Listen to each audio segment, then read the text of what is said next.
J'attends d'eux qu'ils clarifient et formalisent leurs demandes à l'égard de la France et de la communauté internationale. Souhaitent-ils notre présence? Ont-ils besoin de nous? Je veux des réponses claires et assumées sur ces questions. Je ne peux ni ne veux avoir des soldats français sur quelque sol du Sahel que ce soit, alors même que l'ambiguïté persiste à l'égard de mouvements anti-français. Je souhaite que nous puissions organiser une présence internationale plus forte et structurer au Sahel une nouvelle coalition autour de nous, en lien avec nos partenaires européens déjà présents. Le président français demande à nos chefs d'État africains francophones de fermer nos bouches. Parce que, selon lui, nous cultivons un sentiment anti-français. Mais vous savez très bien que c'est faux. Monsieur le président Macron, il n'y a pas de sentiment anti-français ici. Ce que vous appelez sentiment anti-français, d'ailleurs, comment vous allez présenter ça? Je suis en train de parler en français là. J'ai rien contre le français en tant que langue. Je parle pas en sénoufo ou en djoula ou en serer ou en wolof ou je ne sais quoi, soninké, bambara ou quoi d'autre. Je parle en français. Je n'ai rien contre le français. J'écris, je m'exprime, je travaille en français. Je n'ai rien contre les Français. Nous n'avons ici en Afrique francophone rien contre les Français. Ils sont nombreux, ils ont des entreprises, ils créent des emplois pour nous, ils payent des impôts. Nous sommes nombreux à travailler avec eux, à travailler pour eux. Ils travaillent souvent pour nous. Nous sommes des amis, nous nous marions, nous vivons ensemble ici comme en France sans aucune animosité. Donc, c'est pas un sentiment contre les Français ou contre le Français. Ce que vous appelez sentiment anti-français en réalité, c'est un ras-le-bol, c'est une révolte, c'est un refus de la mainmise de l'État français sur nos autorités et par ricochet sur nos économies, sur nos peuples. C'est ce que nous refusons. Les relations incestueuses entre l'État français et les États africains, c'est ce que nous refusons. Les relations de connivence entre l'État français et les États africains, c'est ce que nous refusons. Parce que simplement ces relations étouffent la démocratie, ces relations étouffent le respect des droits de l'homme, ces relations étouffent la possibilité que nous devons avoir de demander des comptes à nos dirigeants. Ces relations étouffent l'expression plurielle chez nous. Il n'y a que ce que le président dit parce qu'il est d'accord avec Paris, donc c'est ce que lui dit qui est bon. Monsieur le président, c'est ce qui nous révolte. On a le sentiment que vous êtes complice de nos chefs d'État pour nous brimer.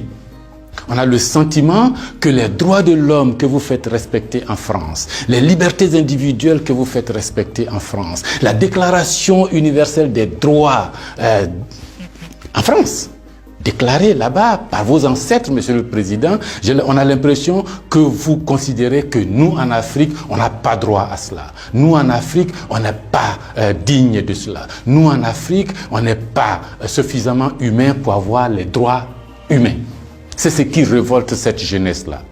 La conséquence, vous voyez chaque jour de nombreux jeunes essayant d'aller là où les droits sont respectés, là où les libertés sont respectées, là où on a le sentiment qu'ils sont des hommes.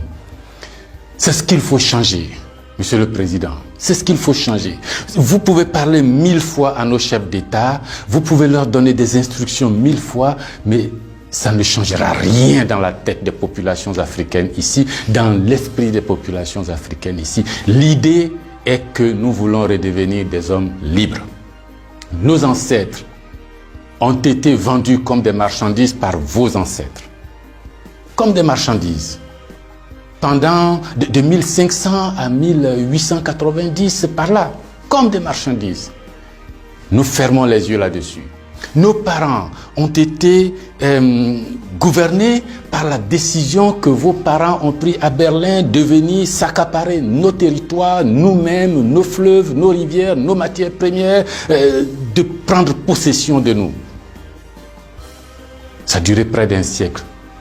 Fermons les yeux là-dessus. Vos prédécesseurs ont considéré que nos chefs d'État devraient être juste des délégués pour eux, pour nous maintenir ici. Comment on peut avoir le sentiment français quand on descend à l'aéroport d'Abidjan? Le boulevard qu'on prend s'appelle Giscard d'Estaing. Le pont qu'on emprunte s'appelle De Gaulle. Et la route qu'on utilise pour aller à l'université s'appelle boulevard Mitterrand. Et puis partout, on a Trèche-la-Plaine, Port-Bouët, Binger. Non! Ce que la nouvelle génération veut, ce que nous voulons, c'est l'autodétermination. Que nos chefs d'État nous rendent compte ici, qu'ils ne soient pas obligés d'aller vous rendre compte pour se donner une certaine légitimité, comme Macron est d'accord avec moi, comme Chirac est d'accord avec moi, comme le chef d'État français est d'accord avec moi. Donc ici, vous allez faire ce que je dis parce que sinon vous allez avoir des problèmes. Monsieur le Président, tant que ça durera comme ça, les gens ici auront le sentiment que l'État français est complice de leur brimade, de leur pauvreté, de leur chômage. C'est ce que nous voulons changer. C'est ce que nous voulons changer. Renvoyer Kako Noboko, renvoyer Kémy Séba, renvoyer Nathalie Yamb, contester les propos de Salif Keïta ou je ne sais qui d'autre, ça ne changera rien. C'est dans la tête de chacun. Chacun de nous, les gens, ces idées-là ont imbibé notre esprit maintenant. Le désir de liberté, vous devez connaître ça. Vos ancêtres se sont battus pour avoir cette liberté. On fait plusieurs guerres pour jouir de cette liberté. Ce que nous voulons, c'est ça. Liberté de commerce, liberté de nous organiser, nous autodéterminer, faire ce qui est bon pour nous sans nuire à vos intérêts. Mais ça ne vous dit pas de venir nous imposer vos intérêts. Si vous pensez, chers auditeurs, que ce message vaut la peine d'être diffusé et que nous soyons nombreux à nous l'approprier, sans animosité, sans bestialité, mais avec fermeté et conviction, il faut liker, il faut partager. Parce que c'est l'Afrique de demain qui se joue là. Nous ne voulons plus être des marchandises, nous ne voulons plus être sous la tutelle de quelqu'un, nous voulons redevenir des hommes libres.